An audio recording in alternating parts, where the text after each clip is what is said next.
on va passer du temps à combattre dans la prière et on va parler de combat ce soir.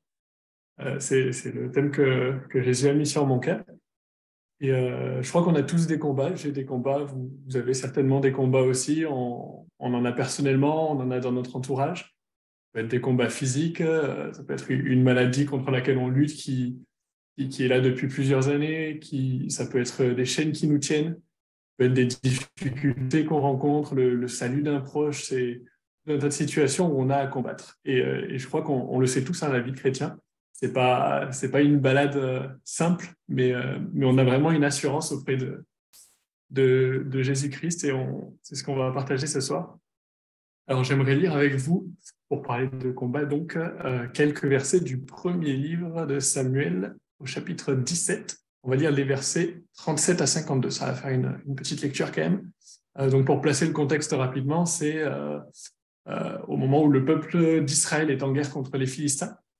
Donc la bataille on est en plein dans la bataille et il y a un Philistin, donc Goliath, qui sort des rangs matin et soir de son armée pendant 40 jours pour défier l'armée d'Israël en disant « Envoyez-moi un homme et je le combattrai. Et le peuple de celui qui perdra le combat sera serviteur du peuple ennemi. » Et David arrive sur le front, il est envoyé par son père pour ravitailler ses frères et prendre de leurs nouvelles.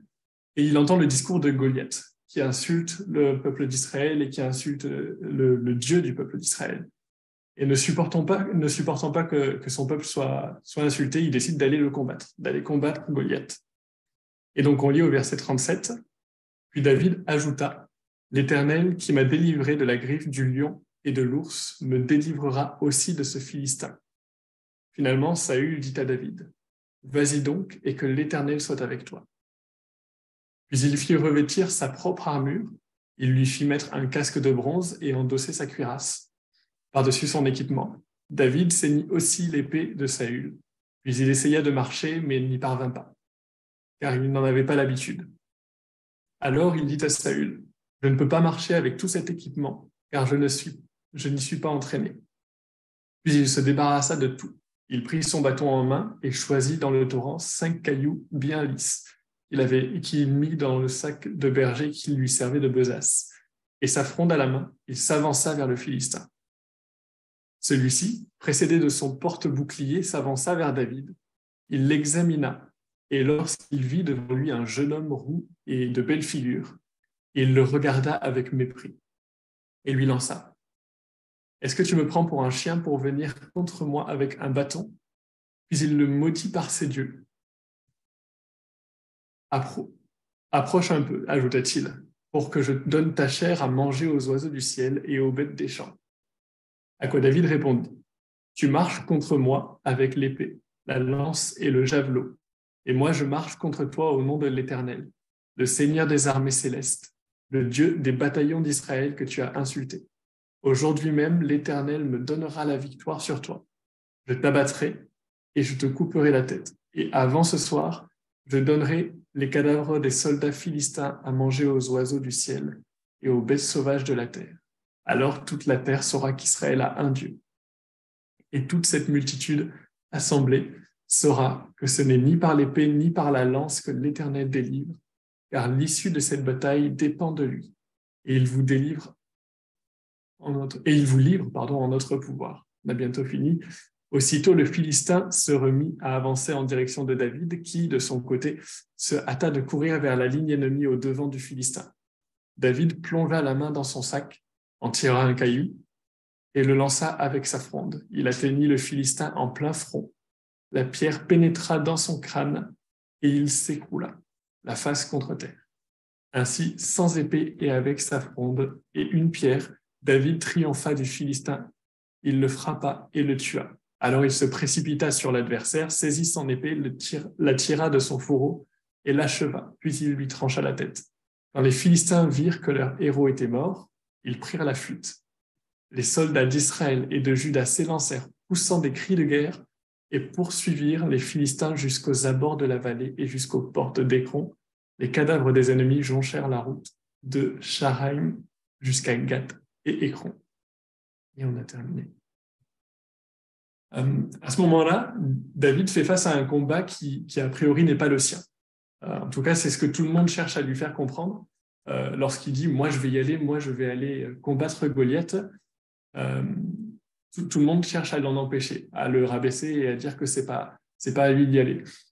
Mais il s'approprie ce combat contre le Philistin parce que ce Philistin, Goliath, s'en prend à son peuple et à son Dieu. Et déjà, ce premier point me parle, parce que David s'est senti concerné parce que ses frères, son peuple, étaient attaqués. Et peut-être que dans ma saison actuelle, j'ai pas l'impression que finalement j'ai l'impression que ça va pas si mal finalement, et, et que je n'ai pas de combat particulier. Alors je mène ma petite vie tranquillement, mais je crois que Dieu nous appelle en toutes circonstances, et c'est un point qui avait déjà été partagé dans un message de Didier récemment. Dieu nous appelle à nous sentir concernés par les combats de nos frères et sœurs, et à avoir vraiment un cœur à prier les uns pour les autres. Il y a tellement de sujets, on les partagera du coup tout à l'heure, et il y en a beaucoup d'autres qu'on partagera certainement pas aujourd'hui. Mais je crois qu'il nous faut tout à nouveau, et je pense que c'est un encouragement qu'on a ce soir, et moi le premier d'ailleurs, être des chrétiens qui prient les uns pour les autres, que ce soit aux réunions, mais aussi au quotidien, dans nos temps personnels, qu'on ait vraiment à cœur nos frères et sœurs, notre Église, et qu'on prenne vraiment du temps à prier les uns pour les autres. Mon deuxième point, c'est quand on prie, quand on combat pour une situation, c'est important de s'appuyer sur ce que Dieu a déjà fait. On lisait tout à l'heure dans le passage, « L'Éternel qui m'a délivré de la griffe du lion et de l'ours me délivrera aussi de ce Philistin. » Et je crois que l'assurance que David avait pour engager ce combat n'était pas de l'orgueil, parce que l'enjeu était très important, autant pour lui, il risquait sa vie parce que le combat, c'était un combat à mort, il n'y avait pas d'autre possibilité, un des deux combattants devait mourir. Mais David n'engageait pas que sa vie. S'il perdait le combat, il prenait le risque que son peuple, Israël, soit soumis au peuple des Philistins. C'était le deal qui avait été donné par Goliath. Mais David n'est pas arrivé en disant « Je suis l'homme de la situation, c'est moi qui va vous délivrer de Goliath ». David est arrivé en disant « Je sers le Dieu de la situation, je sers celui qui va nous délivrer de cette situation, et ma foi est en ce Dieu-là, et elle s'appuie sur ce qu'il a déjà fait dans ma vie. Il m'a déjà délivré de la griffe du lion et de l'ours. Il me délivrera de Goliath aussi. Je sais qu'il peut faire à nouveau ce qu'il a déjà fait. Notre Dieu ne change pas. Il est le même hier, aujourd'hui et éternellement. C'est la Bible qui nous le dit. Et je pense qu'on a tous des expériences avec le Seigneur dans des situations particulières. Certains, ce sera dans des situations de guérison. Certains, ce sera j'ai prié pour un proche et il s'est rapproché de Dieu. Il a donné sa vie au Seigneur. Et je crois que quand on est dans des combats comme ça, quand on prie ensemble, c'est important de déclarer ce que Dieu a déjà fait. Dans des situations similaires, que ce soit pour s'encourager soi-même, que ce soit pour encourager d'autres qui n'ont peut-être pas vécu cette même expérience.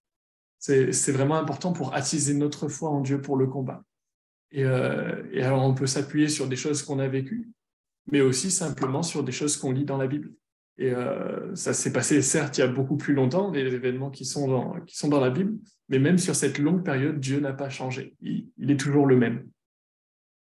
Et déclarer ce que Dieu a déjà fait et ce qu'il va faire encore, nous donner la victoire, c'est aussi réaliser, c'est aussi nous aider à réaliser quand la victoire est là, quand Dieu nous a donné la victoire, que nous n'avons eu que par sa puissance, que par sa force, et que ça puisse être un témoignage pour ceux qui ont été participants. On lisait encore tout à l'heure un passage qui disait « Et toute cette multitude assemblée saura que ce n'est ni par l'épée ni par la lance que l'Éternel délivre, car l'issue de cette bataille dépend de lui, et il vous livre en notre pouvoir. » Donc c'est nous qui combattons en quelque sorte, mais la victoire, c'est Dieu qui nous l'accorde. Et c'est important de le réaliser, de vraiment lui donner toute la gloire quand on est dans un combat comme ça et que la victoire nous est donnée. Et le dernier point qu'on va aborder, ça se passe à la fin du texte qu'on a lu, Goliath est mort. Donc techniquement, la bataille est remportée. Les Philistins doivent être assujettis au peuple d'Israël, mais ils s'enfuient. Et c'est à ce moment-là que l'armée d'Israël se met à courir contre eux pour les combattre. Et à ce moment-là, le peuple d'Israël, il est animé par ce que Dieu vient de faire au travers de David. Et il ne faut pas oublier que c'est le cas pour tous nos combats. la victoire est déjà acquise. Et c'est la raison pour laquelle on est ensemble ce soir. C'est mon dernier point et c'est en même temps le point central du message que je voulais apporter ce soir. C'est l'armée d'Israël a eu la victoire par l'œuvre de Dieu au travers de David. Et nous, notre victoire, on l'a au travers de celui qui est appelé fils de David, Jésus. Jésus qui, par sa mort à la croix et sa résurrection 3 jours après, a remporté la victoire sur notre ennemi. Et dans tous nos combats, il a remporté la victoire à la croix. Et il est celui qui nous donne la vie, qui a tout pouvoir et qui est à nos côtés jour après jour. Alors, je veux vraiment nous encourager ce soir à saisir la victoire qui nous est donnée et à être animés par cette assurance que nous donne la foi en Jésus-Christ. Et si on ne court pas comme le peuple d'Israël après notre ennemi en fuite, qu'on puisse vraiment prier avec foi et sachant que le Dieu de victoire habite en nous. Et voilà, c'était la pensée que je voulais partager avec vous ce soir. Donc on va passer du temps à prier et remporter des victoires ce soir. Père, je te remercie pour cette soirée que tu nous donnes encore dans ta présence, Jésus. Merci pour tous mes frères et sœurs qui sont là, Seigneur mon Dieu. Merci pour ce temps béni qu'on passe dans ta présence, Jésus. Je te prie pour la suite de ces moments, Seigneur mon Dieu. Merci parce que tu nous as donné la victoire à la croix, Seigneur Jésus. Et on veut croire qu'à chaque fois qu'on s'adresse à toi, à chaque fois qu'on t'apporte nos sujets, Seigneur mon Dieu, tu es le Dieu qui remporte la victoire, Seigneur mon Dieu. Tu es le Dieu qui est toujours en action, toujours en mouvement, Jésus. Et vraiment, merci parce que tu nous donnes cette assurance qu'on n'est pas seul. On est toujours accompagné par le Dieu de victoire, par le Roi des rois qui a tout pouvoir, Seigneur mon Dieu. Merci vraiment pour la foi que tu nous donnes, Seigneur Jésus, qu'elle puisse encore grandir, Seigneur, jour après jour, pour ta gloire, Jésus. Amen.